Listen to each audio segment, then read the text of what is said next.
Esse é o último bloco do programa Eclésia dessa noite. Estamos falando sobre Atos dos Apóstolos, né? São Lucas que escreveu Atos dos Apóstolos, um livro que ele escreveu de uma maneira parecida com o próprio Evangelho que ele mesmo escreveu. Provavelmente foi dividido, então, essa parte chamada Atos dos Apóstolos. No decorrer do passar dos anos, a igreja deu esse nome de Atos dos Apóstolos. Como o Padre Guido explicou, podia ser Atos de, né? Pois praticamente fala de dois apóstolos, né, Padre Guido? Pedro e Paulo. Pedro e Paulo. Mas, então, interessante a gente aprender um pouco mais sobre esse rico livro do início da igreja, a igreja primitiva, narrada ali no Evangelho, que já no primeiro capítulo traz a presença de Nossa Senhora, né? Você pode ligar, como eu disse, estou dizendo aqui desde o começo do programa, daqui a pouquinho vamos fazer ainda nesse bloco o sorteio do livro 50 Conversões ao Catolicismo. Bastante gente está participando conosco, a participação está bem legal hoje aqui no nosso programa. Já já faremos o sorteio desse livro, tá bom? Padre Guido, o Jorge Azevedo, de Lagedo, Pernambuco, não vai dar para a gente entrar nesse assunto aqui, porque a gente ainda tem coisa a conversar sobre a pauta, mas um rapidinho comentário, ele estava falando sobre a Didaqué. Se o senhor poderia fazer algum comentário. Por e-mail, o Padre Guido vai te responder com calma. Mas o que é a Didaqué, Padre Guido? É a catequese, na palavra grega, né? A catequese dos primeiros cristãos, praticamente, né? Certo. Lembra-se que esta pessoa que escreve? É o Jorge Azevedo. Jorge, que ninguém tinha nada por escrito. Era tudo feito oralmente, sobretudo baseado no testemunho, no depoimento dos primeiros apóstolos. Em outra oportunidade a gente pode voltar mais nesse assunto com calma, viu? O Oscar José da Silva Filho, de Taboão da Serra, está nos parabenizando aqui pelo nosso trabalho na transmissão da Jornada Mundial da Juventude da Polônia e está fazendo um comentário aqui interessante. Falamos aqui que Nossa Senhora, né, provavelmente viveu alguns anos após a crucificação de Jesus, na cidade de Éfeso, né? Sim. Que faz parte da atual Turquia, né, Padre Guido? Sim. Ásia Menor é a atual Turquia. E o próprio apóstolo João cuidou dela, Jesus entregou a sua mãe ao próprio apóstolo, etc. Ele está lembrando aqui que a gente não vê nos livros dessa época, nos documentos, nenhuma referência a São José, né? Especialmente após a morte de Jesus. Provavelmente São José já estaria morto, Padre Guido? Sim, não temos nenhum conhecimento, nenhum dado, em primeiro lugar, nem na hora da paixão de Jesus aparece. Tudo dá de pensar que ele já havia falecido. Inclusive, São José, pelo fato de pertencer a Maria e a Jesus, é o padroeiro da boa morte. A igreja dá esse título para ele, porque com certeza veio falecer tendo ao lado Maria e do outro lado Jesus. Podemos usar, não é fantasia, mas é um parecer muito positivo sobre este episódio. Um agradecimento também a Vilmar Sardanha, de Salete, Santa Catarina, Josiel Antônio de Assis, de Guiricema, Minas Gerais, Benedito Ferreira de Araújo, de Santa Isabel, São Paulo, Ivoni Maria, de Venâncio Aires, Rio Grande do Sul, mais um gaúcho aqui com a gente, Maria Isabel Paula, de Apucarana, no Paraná, Paulo Antônio de Souza Oliveira, de Macaé, Rio de Janeiro. Tem um seminarista aqui que mandou pra gente também, disse que está no finalzinho das férias dele. Meu, já voltou às aulas, cara. Vai estudar, meu filho. Não está dizendo aqui de que diocese ele é seminarista, o nome dele é Eduardo. Está gostando muito aqui da nossa catequese. Obrigado, viu, Eduardo? Você vai concorrer ao livro aqui, quem sabe, no final do programa. E agradecer mais uma sócia, mais uma pessoa que tornou sócia conosco durante o programa, a Maria do Carmo Vaz. Maria do Carmo Vaz, na cidade de Serra, no estado do Espírito Santo. Muito obrigado, viu, Maria?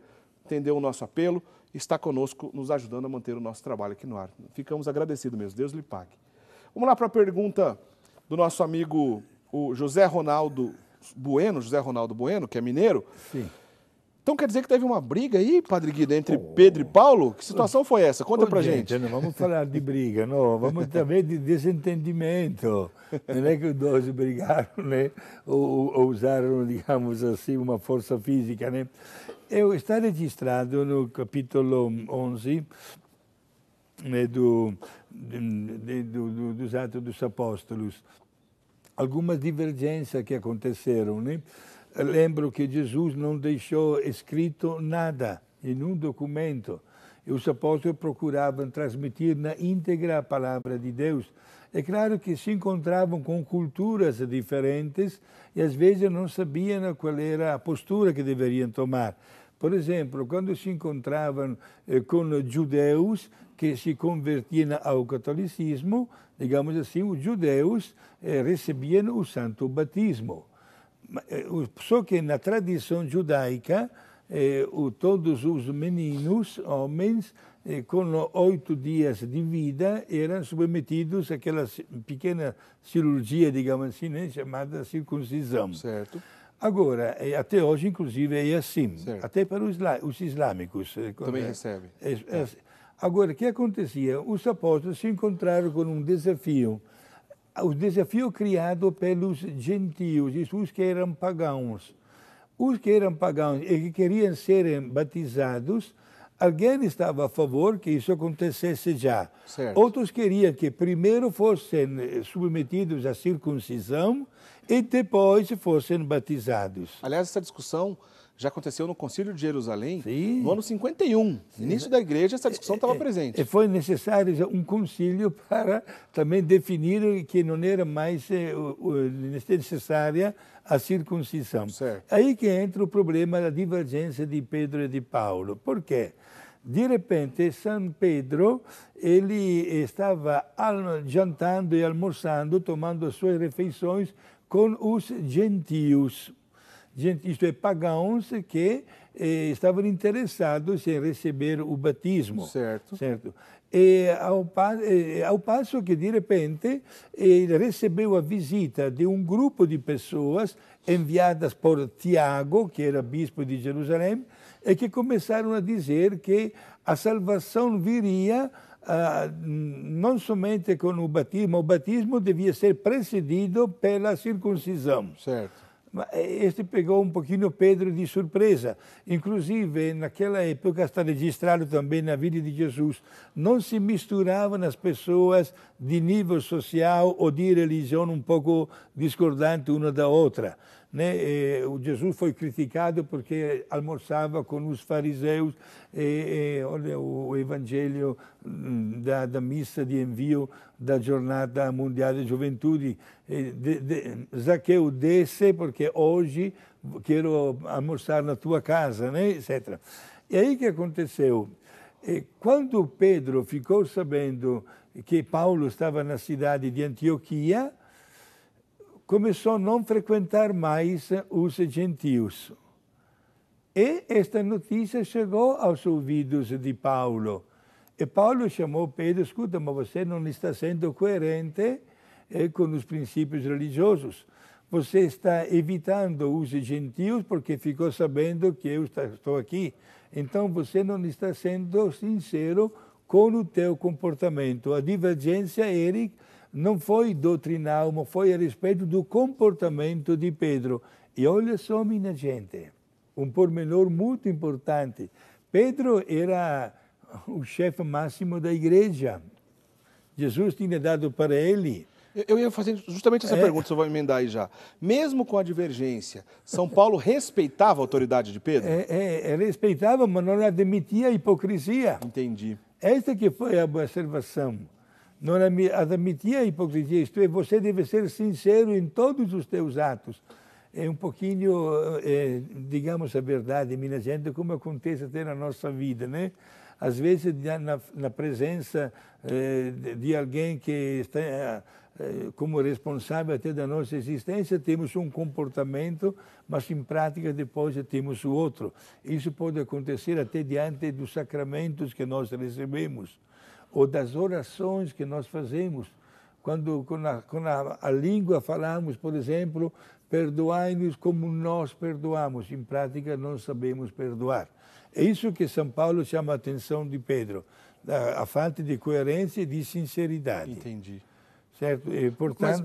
mas se a autoridade do concílio prevaleceu, então a autoridade do Papa prevaleceu, Padre Guido. E depois, é claro, São Pedro como é que se justificou? Certo. Aqui ele teve uma visão, enquanto estava na cidade de Jope, né, de um lençol que veio do céu e que estava cheio de tantos animais. E ouviu uma voz de Deus que ele dizia, mata-os e come. São Pedro diz, não, mas aí tem animais que são considerados impuros. Mata-os e come, porque os animais foram feitos para a tua vida.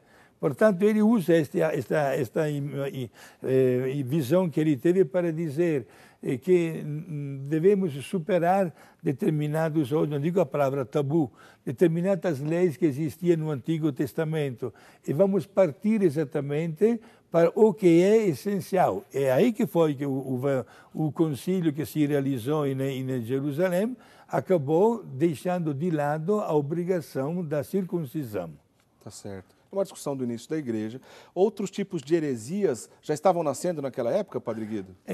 Mas sim, também, porque... Oh, que bela pergunta, né?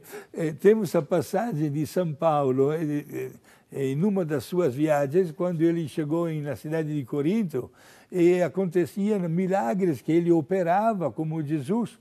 E o povo de Corinto, ao invés de considerar o milagre como obra de Deus, considerava Paulo como Deus. Puxa, e começaram a se ajoelhar na frente dele, a adorá-lo. E foi aí que Paulo, não, pelo amor de Deus. E as heresias começavam assim. Havia pessoas que se questionavam, mas quem é Jesus? Qual é a personalidade de Jesus? É homem e é Deus. Tem duas naturezas, tem duas personalidades, ou depois foi necessário também no magistério da igreja definir como verdade de fé que em Jesus há uma só personalidade, a personalidade divina em duas naturezas, humana e divina. Quer dizer, heresia se trata de uma distorção de uma verdade de fé. Tomar uma parte, né, no pé da letra, a tradução, tomar uma parte, roubar uma parte. Roubar. Né?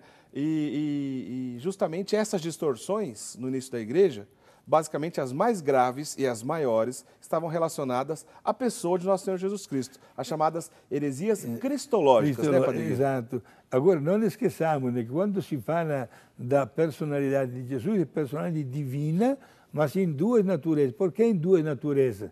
Se Jesus sofreu e morreu na cruz, não sofreu e não morreu como Deus, porque como Deus não pode nem sofrer nem morrer. Morreu e sofreu como homem. Por isso, mas sendo que ele era homem-Deus, o valor do seu sacrifício é infinito. Muito bem, quero agradecer aqui a Eniete Maia de Freitas, Eniete Maia de Freitas, de Ceará-Mirim, no estado de Rondônia. Eniete Maia de Freitas, de Rondônia, cidade de Ceará-Mirim, acabou de se tornar sócia conosco aqui também, da Associação do Senhor Jesus, da Rede Século XXI. Muitíssimo obrigado. E olha só que bacana, uma pessoa do estado de Rondônia e outra pessoa do Rio Grande do Sul, Brasil inteiro, mandando aqui pra gente. A gente fica muito feliz mesmo. Célia Mari Seganfredo. Célia Mari Seganfredo, de Davi Canabarro, Rio Grande do Sul. Davi Canabarro, Rio Grande do Sul, também acabou de se tornar sócio aqui conosco. Muito obrigado. Vocês estão se tornando sócio aqui conosco, estão nos ajudando mesmo a manter essa obra de evangelização no ar. Fica o convite para quem ainda não é sócio, obrigadíssimo mesmo.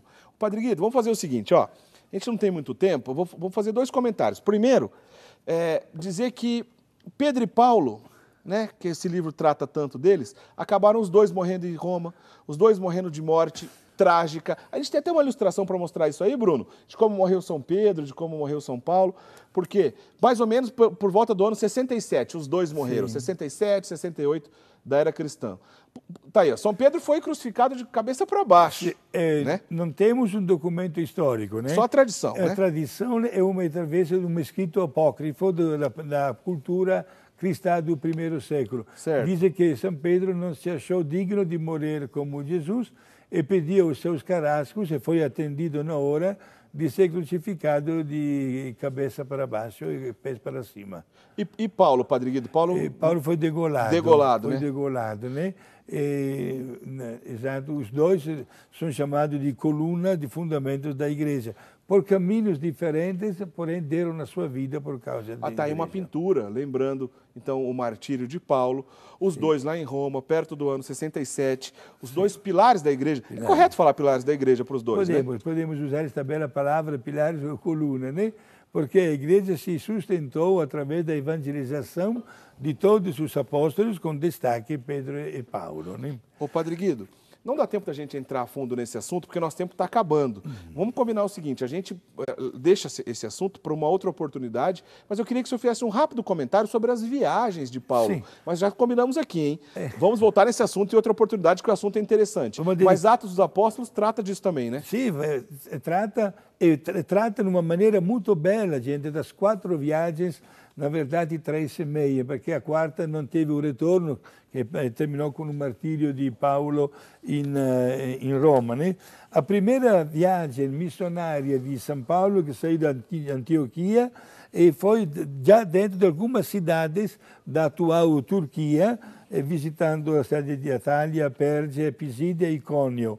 E uma viagem que durou 2 anos, do ano 46 até 48 após de Cristo. Essa é a primeira viagem, 46 a 48. Exato. Certo. A segunda viagem de Paulo foi do 49 a 52, durou 3 anos. 49 a 52. Tá. Sim, ele entrou na atual Turquia, isto é, Ásia Menor, e chegou já até na Grécia, até na cidade de Corinto. A cidade de Corinto foi a cidade que mais deu dor de cabeça a Paulo, devido a tantas culturas que se encontravam aí diferentes, né? Lá na Grécia ele teve aquele episódio famoso em Atenas, discursando com os filósofos da época que não queriam ouvi-lo. Foi, a respeito do Deus desconhecido. Do Deus desconhecido, né? É verdade. Exato. Aliás, foi muito bem tratado, só que disseram, olha, estamos em clima de festa, é melhor que você fale em outro momento. Mas aconteceu que várias pessoas ficaram encantadas com a exposição de São Paulo e se levantaram da arquibancada onde estavam assistindo à festa e foram ter com ele, querendo saber algo mais de Jesus. Foi assim que nasceu a primeira comunidade de cristãos lá na Grécia. Lá na Grécia, é verdade. Sim. E o senhor comentou as 2 viagens, Sim. 46 a 48, 49 a 52, e a terceira? A terceira que durou 4 anos, do 53 até 57, ele fez questão de rever as comunidades que havia fundado, seja na Ásia, como também na Grécia. Certo. E foi aí que ficou 1 ano e meio somente na cidade de Corinto, porque havia muita confusão, estavam nascendo verdadeiras heresias. Certo. Foi necessária não somente o envio de tantas cartas, mas a presença dele para solucionar tantos problemas. E a quarta viagem de São Paulo, de 59 até 62, quando ele, condenado à morte lá em Cesareia, ele apelou, ele era cidadão romano. Ele podia apelar, ele tinha podia direito. apelar para César, então foi levado até César, aqui em Roma. Uma viagem cheia de aventuras, né, que durou muito tempo, inclusive o navio que afundou, a conversão também do governador da ilha de Malta, etc., né? E depois terminou assim. Estas 4 viagens, gente, são objeto de...